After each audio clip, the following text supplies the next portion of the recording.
성부와 성자와 성령의 이름으로 말씀드립니다.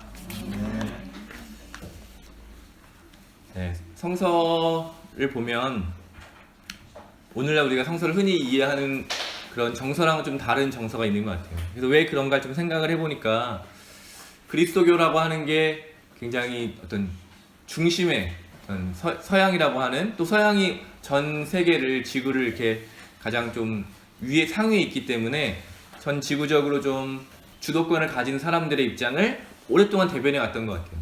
특히 로마 제국의 공식 종교가 된 이후에는 이렇게 가난하고 소외된 사람들의 입장을 대변하기보다는 지배자들의 입장에서 어떻게 하면 이 사회를 잘 유지할 수 있는가, 이런 것들을 좀 많이 이야기하면서 오히려 성서가 전하고 있는 가난한 예수님, 또 소외받은 지역인 갈릴리 출신의 나자렛 예수라고 하는 그런 예수님의 모습은 점점 잊혀져 가고, 그 후계자라고 하는 사람들도 굉장히 화려한 예복, 또 막강한 권력, 그런 것들을 누리게 되면서 어떻게 보면 성서에서 계속해서 이야기하고 있는 중요한 메시지가 좀 이렇게 잊혀져 간 것은 아닐까, 그런 생각을 하게 됩니다.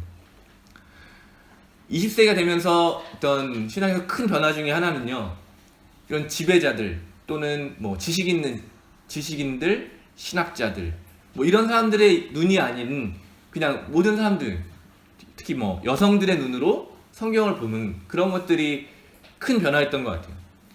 가난한 사람들의 눈으로 성경을 보니까 그동안 교회에서 가르치던 말씀과 정반대의 말씀을 성경에서 발견할 수 있게 된 거죠. 여성의 눈으로 보니까 남성 중심의 사회에서 볼 수 없었던 그런 새로운 시각들이 열리게 되었던 것입니다. 가난한 사람들의 입장에서 오늘 말씀이 얼마나 가슴 벅차고 그런 이야기였을까요? 고상하며 무거운 짐을 지고 허덕이는 사람은 다 나에게로 오너라. 내가 편히 쉬게 하리라. 사실 우리도 그런데요, 저 가난하고 그런 나라들을 좀 멀리 떨어져 오면, 그런 나라를 생각해 보면 흔히 그냥 그 사람들이 못 사는 이유는 그들이 열심히 일하지 않았기 때문이고, 그들의 능력이 부족한 거고, 얼마든지 열심히 일하면 우리가 이루었던 것처럼, 우리도 그냥 가난한 나라에서 부자 나라가 됐잖아요. 그런 것처럼 그 사람들도 열심히 하기만 하면 되는데, 그 사람들이 하지 않기 때문에 고통받는 거다. 그들이 지고 있는 무거운 짐은 그들의 책임이다. 이렇게 우리가 흔히 생각하게 되는 것 같아요. 그러니까 제가 처음 말씀드렸던 것처럼 지배자의 입장에서, 좀 편한 입장에서 상대방을 바라보면 그 고통이 잘 보이지 않는 거죠. 로마 제국의 그 시대의 사람들이 가난한 사람들, 그 사람들의 고통을 별로 이렇게 깊이 생각하지 않았을 것 같아요. 예수님 당시에도 집을 잃고 떠돌면서 가난하게 하루하루 살아갈 수밖에 없는 그 사람들의 고통에 별로 관심을 갖지 않았을 것 같아요. 근데 예수님 말씀하시는 거죠. 그렇게 짐진 사람들아, 그 잘못이 너희 때문이 아니다. 너희의 책임이 아니다. 와서 이제 너희도 쉴 권리가 있다. 완전히 새로운 질서를 이야기하는 것이죠.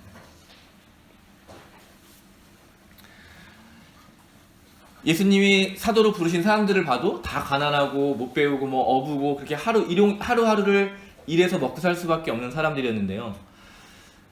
고린토전서에 보면 또 사도 바울이 그렇게 얘기해요. 당신들이 처음 예수님의 부름을 받았을 때 생각해 보십시오. 유력한 사람이 있었습니까? 뭐 똑똑한 사람이 있었습니까? 뭐 이런 이야기를 하거든요. 그러니까 예수님이 오늘 기도와 다 연결이 되는데, 초대 교회가 이 말씀을 선포한 사람들은 대부분 가난하고 소외되고 병들고 지친 사람들이었을 것이라는 거예요. 근데 왜 이런 사람들이 생겨났을까? 그것은 개인의 문제이기도 하지만 사회 구조의 문제가 더 많았다는 것이죠. 한 사람이 많은 땅을 소유하게 되면서 농장을 경영하고, 그러면서 그렇게 되기 위해서는 그 조그만 땅을 가지고 소작농들이 다 땅을 빼앗기게 되는 거죠.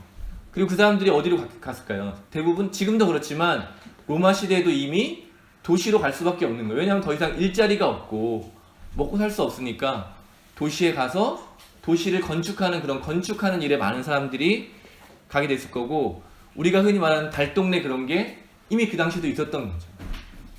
하루하루를 생존하기 위해서 겪어야 했던 그들의 고통이 어땠을까? 비참하기도 하고 비굴하기도 하고, 비굴하지 않으면 살 수 없는 그 사람들의 그 고통, 근데 예수님께서 교회를 통해서 하신 말씀은 그런 거죠. 이제 와서 쉬어라. 그랬을 때 그들이 느꼈던 그런 가슴 벅찬 것, 우리가 흔히 교회에서 생각하는 정서적인 어떤 위안, 어떤 위로, 마음의 위로, 뭐 영의 안식, 이런 것 이상의 것이었던 것 같아요. 정말 내 존재 자체가 이런 고통에서 벗어날 수 있는, 정말 하나님의 백성으로, 하나님의 자녀라고 하는 것이 이렇게 나를 짓누르던 고통으로부터 벗어나게 해주는 것이구나. 그래서 교회가 기록하는 것처럼 교회 공동체에 들어오면 노예와 주인도 하나님의 똑같은 자녀가 되는 거죠.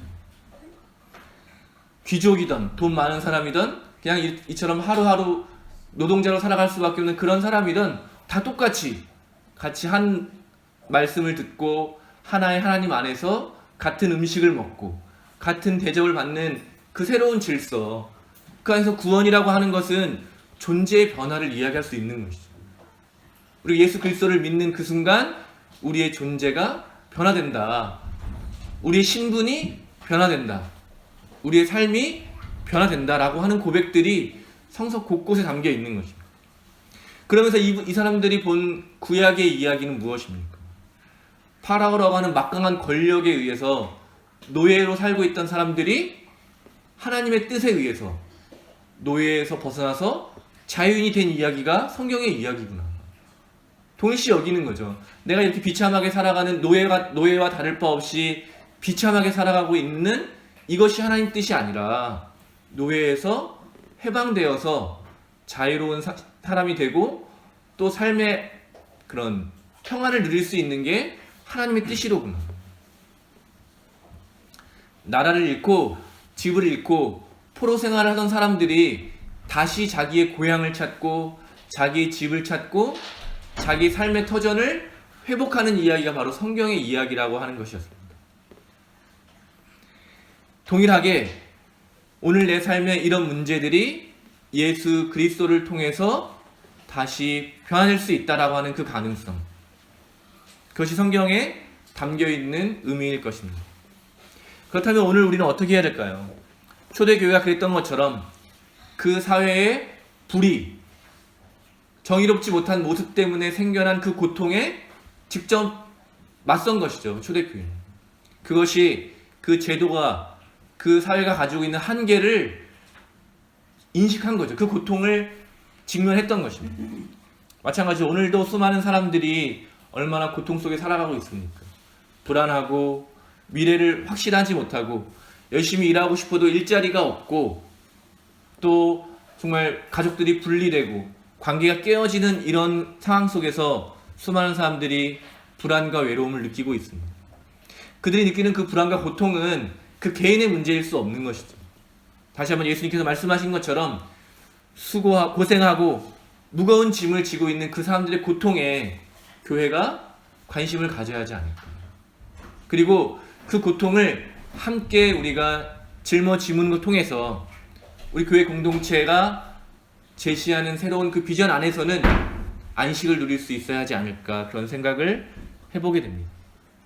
우리 강릉교회가 이런 성경의 말씀처럼 세상 사람들에게 희망이 되는 그런 공동체가 됐으면 좋겠습니다. 그러기 위해서 먼저 그들의 고통에 관심을 갖고 또 그 고통을 만들어내는 그런 불의, 우리가 속히 악이라고 말하는 거죠. 악에 대해서, 불의에 대해서 맞설 수 있는 그런 교회가 되었으면 좋겠습니다. 그래서 사람들을 이런 쉼의 자리로, 회복의 자리로, 평화의 자리로 초대하는 그런 교회 공동체가 되었으면 좋겠습니다. 그러기 위해서 우리가 다른 사람들과 함께 삶을 공유할 수 있는 그런 마음을 가져야 할 것이고요.